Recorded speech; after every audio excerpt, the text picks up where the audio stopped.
Hi, welcome to another episode of I Am Trans News. I am your hostess as always. Today we're going to be listening to a little bit of an article about transgender troops on protecting their rights to serve. Okay, I'm going to leave a link below if you want to listen to the whole 33 minutes of this video. But unfortunately, I can only play so much of it. So if you want to check it out yourself, like I said, there's going to be a link in the comment section below. And if you want to look it up just by searching it, you're going to look up npr.org. And then, of course, look up transgender troops on protecting their rights to serve, okay? So this is just going to be a quick and brief listen to of this article and, you know, the book and everything else. So without further ado, make sure you like and make sure you subscribe, all right? To join me on this undertaking, and here we are today. Well, I want to bring in a little historical context. In 1993, then President Clinton signed into law Don't Ask, Don't Tell, which was later repealed by the Obama administration in 2011. Professor, remind us what this policy was designed to do. Don't Ask, Don't Tell was federal law, which for starters was a change because the exclusions prior to that had all been a manner of different regulations across the branches. So Don't Ask, Don't Tell was federal policy, but it only addressed gays, lesbians, and bisexuals. It didn't exclude, it didn't speak to trans people.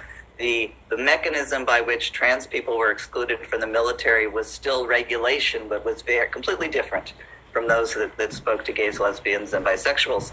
So when it was repealed in 2011, it had no effect on trans military service.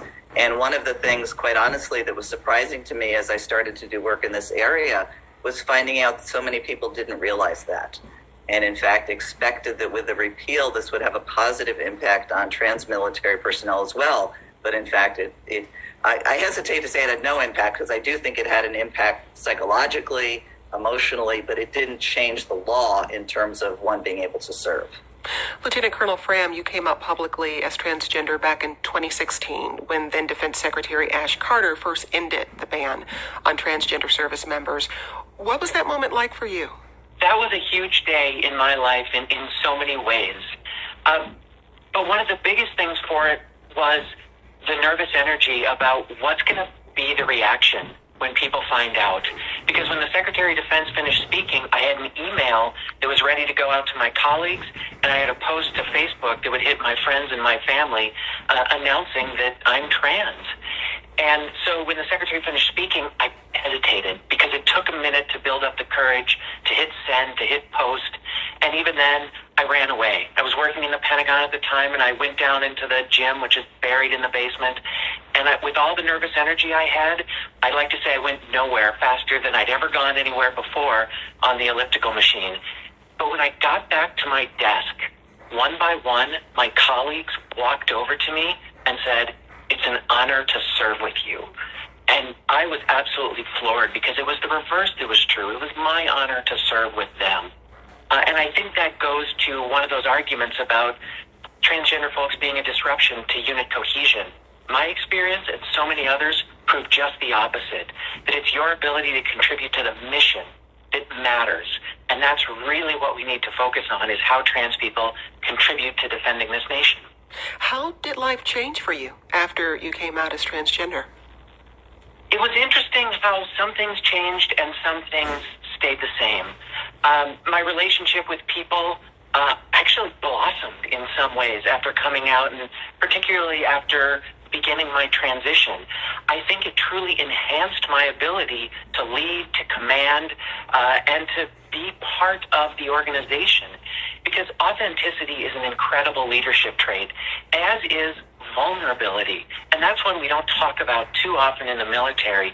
When you show that you're human, when you show that maybe there's something about you that allows others to connect or see that you've gone through some challenges, it allowed me as a commander to hear from my folks in a much better way.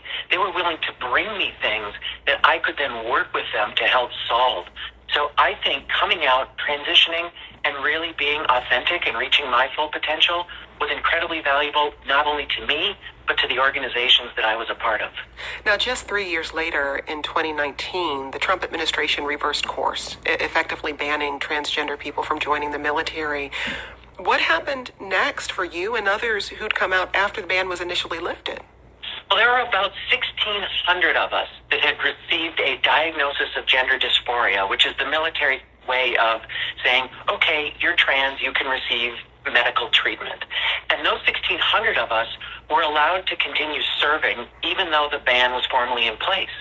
We felt like an endangered species because no one new could come out and no one new could get into the service. And we had this psychological burden hanging over us because even in that policy, it said that should one of the court cases that was out there challenging the policy find that the example of our honorable service was a basis for finding the policy to be discriminatory, the clause allowing us to continue serving would be severed, and all of us could immediately lose our service. So while we were happy we could be out and serving, it was still this, how do we get through this? And then how do we, again, enable open service for future generations? Because there were so many others that weren't able to get to that point at that time. Professor Emser, Herbert, do you get a sense from the essays about what this period of uncertainty meant for people who were... Alrighty, so that's going to be the end of the video. If you want to check out the whole video, like I said, go to NRP and look up transgendered troops who are protecting their right to serve, okay? You could also find the link in the description below. I want to thank y'all so much for watching and listening to the video. And leave a comment below if you have any thoughts or any questions. Make sure you hit the like button. Make sure you subscribe. And as always, I am Novana Beta, and this is I Am Trans News. Oh, I forgot to mention in the other videos, I have decided tonight to detransition. I've been going through some things with my body, and that's why I wanted to detransition. But I've just decided to go see my doctor, severely reduce my medication, and still be trans, but just really reduce my medication so that I can get back to a compromise, you know, with myself and what I want to do. Okay? So, yeah, thank y'all for listening. Thank y'all for caring and all the good stuff, and I will see y'all in the next video, okay? Bye.